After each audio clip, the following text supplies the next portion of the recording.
यदि पलटू राम नहीं हटते मुख्यमंत्री पद से तो सीबीआई निशांत कुमार की गिरफ्तारी कर लेती नीट छात्रा कांड में। गंजेड़ी और नसड़ी किस्म के व्यक्ति हों जो पूरा उनका हाव भाव है और जिस तरह से वो बैठे बैठे ऊँघने लगते हैं और मतलब सब कुछ असामान्य जैसा लगता है इनकी कुछ अच्छी परवरिश नहीं हुई है। मक्खन लगाने के लिए पोस्टर लगा देंगे, ये कर देंगे, वो कर देंगे, लेकिन चिराग पासवान अभी दूर दूर तक मुख्यमंत्री पद की दौड़ में नहीं। क्या खा रहे थे पटना में, तो चिराग पासवान अमेरिका में नया साल मना रहे थे।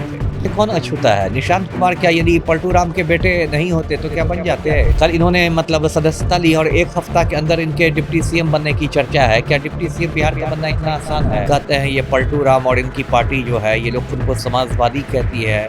नमस्कार, न्यूज स्थान देख रहे हैं आप। मैं हूं आपके साथ प्रिया सिंह। देखिए, नीतीश कुमार के बेटे निशांत कुमार जो है कल जेडीयू पार्टी की सदस्यता ज्वाइन किए थे। बातचीत करेंगे इस मुद्दे पे। बातचीत करने के लिए हमारे साथ एक्स-IPS अमिताभ दास है। बहुत बहुत स्वागत है सर। जी बहुत धन्यवाद आपका। एक तरफ नीतीश कुमार परिवारवाद के पूरा खिलाफ रहते हैं, अब उन्हीं के बेटे राजनीति में आ रहे हैं।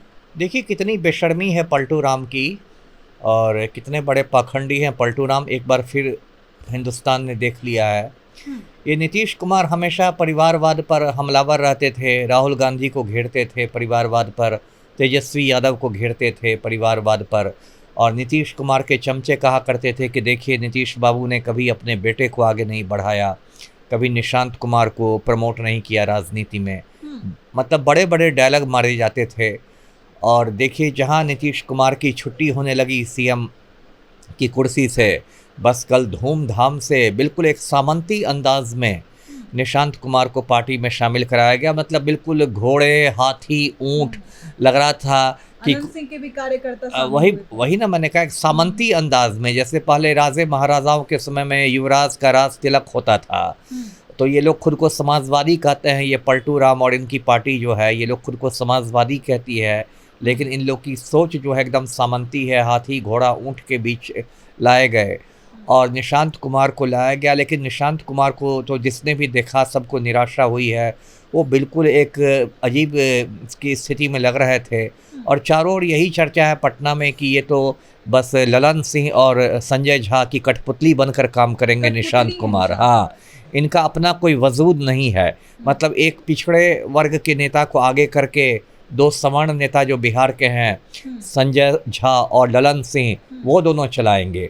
तो एक फूल दो माली वाली स्थिति है। निशांत कुमार को यदि आप फूल मान लीजिए तो इनके दो माली संजय झा और ललन सिंह हैं।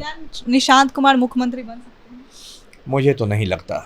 मुझे नहीं लगता मुख्यमंत्री तो दूर की कौड़ी हैं। ठीक है, अभी अनुकंपा के आधार पर वो उप मुख्यमंत्री बन जाएंगे क्योंकि उनके पूज्य पिता हट रहे हैं, तो अनुकंपा के आधार पर उनको डिप्टी सीएम बना दिया जाएगा। लेकिन मुख्यमंत्री बनना आसान नहीं है। देखिए नीतीश कुमार का विवादों में भी घिर चुके हैं निशांत कुमार। नीट छात्रा कांड में उनका नाम आया है और पलटू राम यदि हटे भी हैं तो उसी की यही वजह है कि यदि पलटू राम नहीं हटते मुख्यमंत्री पद से तो सीबीआई निशांत कुमार की गिरफ्तारी कर लेती नीट छात्रा कांड में। तो ये विवाद भी उनका पीछा नहीं छोड़ेगा। और निशांत कुमार का मुझे थोड़ा अजीबोगरीब व्यक्तित्व लगता है। वो कोई मुझे सामान्य व्यक्ति नहीं लगते हैं। लगता है कि कुछ गंजेड़ी और नसड़ी किस्म के व्यक्ति हों जो पूरा उनका हाव भाव है और जिस तरह से वो बैठे बैठे ऊँघने लगते हैं और मतलब सब कुछ असामान्य जैसा लगता है इनकी कुछ अच्छी परवरिश नहीं हुई है। जी, अगला सीएम तब कौन बन सकता है? अब देखिए अगला सीएम जो भी बनेगा वो भाजपा के कोटे से ही बनेगा, बीजेपी के कोटे से, ये बात तो पक्की है। अब भाजपा में दो ही लोग आला कमान है, एक नरेंद्र मोदी और एक अमित शाह। तो इन दोनों को मैंने देखा है, मोदी और शाह को, ये लोग कोई चौंकाने वाला नाम ले आते हैं सामने। पवन सिंह बन सकते हैं? नहीं, पवन सिंह का जतरा अभी खराब है। प्रचार में आते थे। अच्छा ठीक है, ऐसे तो कोई भी हसीन सपने देख सकता है। मैं ये कह रहा था कि मोदी और अमित शाह के बारे में कि ये किसी चौंकाने वाले नाम को ले आते हैं। जैसे अभी आप देखिए राज्यसभा चुनाव में हर तरफ पवन सिंह की चर्चा थी कि पावर स्टार हैं, राज्यसभा जाएंगे। अंत में शिवेश कुमार का नाम आ गया जिनकी कहीं चर्चा नहीं थी। अब गूगल करते रहिए कौन है शिवेश कुमार। तो ये इन लोग की अदा है। तो अभी तो देखिए सोशल मीडिया पर सम्राट चौधरी का नाम तैर रहा है, नित्यानंद राय के नाम की चर्चा है कि ये लोग बिहार के अगले सीएम बनेंगे। लेकिन हो सकता है नरेंद्र मोदी और अमित शाह एकदम कोई चौंका दे लोगों को। पता चला कि श्रीमती रेणु देवी सीएम बन गई या धर्मशिला गुप्ता सीएम बन गई, तो ये हो सकता है। जी, एक तरफ एलजेपीआर के जो कार्यकर्ता हैं वो चिराग को लेके मांग कर रहे हैं कि चिराग को सीएम बनना चाहिए। नहीं नहीं, ये तो चिराग पासवान तो अभी दूर दूर में नहीं है तस्वीरें। अब बताइए, जब बीजेपी को मौका मिला है सीएम बनाने का, तो वो लोजपा के नेता को क्यों सीएम हनुमान है बनाएगी? ना, मोदी जी के हनुमान है अरे फिलहाल। चमचागिरी में तो सब कोई हनुमान बन जाएगा। मैं ये भी याद दिला दूं कि मोदी जी अपनी घरवाली के हुए ही नहीं, तो चिराग पासवान के क्या होंगे, है ना। मोदी ने चिराग पासवान के जो पूज्य पिता थे रामविलास पासवान, उनकी मौत के बाद उनके सरकारी बंगला का सारा सामान सड़क पर फेंकवा दिया था। तो मोदी जी तो ऐसे ही आदमी हैं। तो ठीक है, चिराग पासवान के जो चमचे हैं मक्खन लगाने के लिए पोस्टर लगा देंगे, ये कर देंगे, वो कर देंगे, लेकिन चिराग पासवान अभी दूर दूर तक मुख्यमंत्री पद की दौड़ में नहीं है। बिहार को लेकर काफी मुद्दे उठाते हैं, मांग करते हैं, अपनी सरकार का विरोध भी करते हैं। कुछ नहीं करते हैं। वो कहते हैं बिहार फर्स्ट, बिहारी फर्स्ट, लेकिन जब टिकट देने का समय हो जाता है तो बहनोई फर्स्ट। जमुई के जो सांसद हैं अरुण भारती, वो कौन है? चिराग पासवान के बहनोई हैं। और अभी भी चर्चा थी कि राज्यसभा में चिराग पासवान अपनी मम्मी को भेजना चाहते थे, मतलब रीना पासवान को। ऐसे उनकी दाल गली नहीं, लोजपा के खाते में सीट ही नहीं आई। लेकिन वो तो बात आप बोलते हैं बिहार फर्स्ट, बिहारी फर्स्ट, और टिकट देते समय बहनोई फर्स्ट हो जाता है, तो ये कौन सी बात है? ऐसे भी चिराग पासवान को अपराधियों से बहुत ज़्यादा प्रेम है। उनकी पार्टी में हुलास पांडे जैसा क्रिमिनल बैठा हुआ है, जो शायद संसदीय बोर्ड का अध्यक्ष भी है।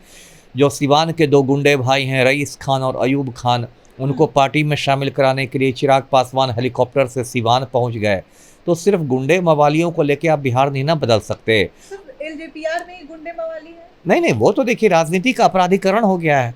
अब तो देखिए लगभग सारी पार्टियों में, भाजपा हो, जदयू हो, राजद हो, लगभग सारी पार्टियों में गुंडे मवाली हैं, है ना। मतलब ये जो है नीतीश कुमार, वो तो अनंत सिंह के गिरोह में ही शामिल हो गए हैं। ये मैंने नहीं कहा कि सिर्फ लोजपा में ही है, लेकिन आपने जो कहा कि वो बिहार के मुद्दों को उठाते हैं, उस पर मैंने कहा कि ऐसा नहीं है। जब बीपीएससी के अभ्यर्थी लाठियाँ खा रहे थे पटना में, तो चिराग पासवान अमेरिका में नया साल मना रहे थे।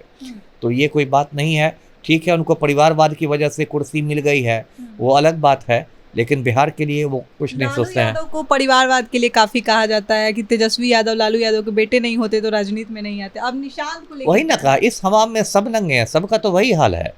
परिवारवाद से कौन अछूता है? निशांत कुमार क्या यदि पलटू राम के बेटे नहीं होते तो क्या बन जाते हैं? कल इन्होंने मतलब सदस्यता ली और एक हफ्ता के अंदर इनके डिप्टी सीएम बनने की चर्चा है। क्या डिप्टी सीएम बिहार का बनना इतना आसान है?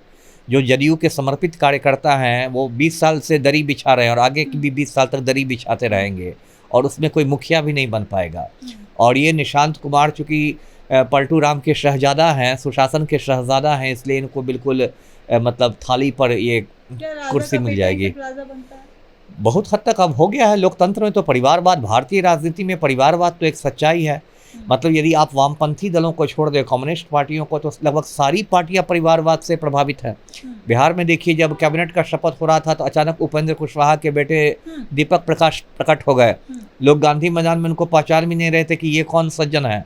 तब फुसफुसाहट शुरू हुई कि उपेंद्र कुशवाहा के सपूत हैं, ना वो एमएलए हैं ना एमएलसी हैं, सीधे मिनिस्टर बन गए। और सिर्फ उनका क्या, पूरी अभी तो नितिन नवीन राष्ट्रीय अध्यक्ष बने हैं भाजपा के, वो परिवारवाद की उपज हैं। उनके जो पूज्य पिता थे नवीन किशोर प्रसाद सिन्हा, वो राजनीति में थे। तो यदि कम्युनिस्ट पार्टियों को छोड़ दिया जाए तो सारी पार्टियां परिवारवाद के रोग से ग्रस्त हैं। जी, इसने क्या कुछ कहा आपने सुना। चलिए, इस खबर में इतना ही। इस खबर से आप क्या सोचते हैं, मैं कमेंट बॉक्स में ज़रूर बताएं। तब तक के लिए धन्यवाद।